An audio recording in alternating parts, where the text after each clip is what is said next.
Hello, my family and friends. Firstly, let me say a big thank you to everyone who has seen OverSabi Aunty in cinemas, to everybody who shared, supported, told people about it. Thank you so much. I appreciate you. God bless you. Thank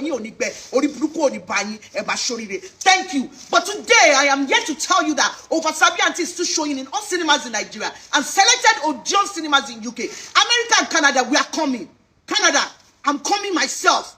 Please, today, tomorrow is another day to go and watch OverSabi Aunty. Go and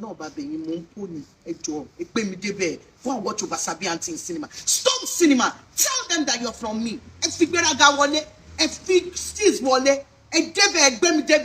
and watch OverSabi Aunty in all cinemas. It's a sweet film, captivating, intriguing, paparazzi, everything, penny, poor, everything. It's the best film ever. Guys, go out there and tomorrow catch me live in Itage, Silverbed, Ikeja by 1 p.m. See you later.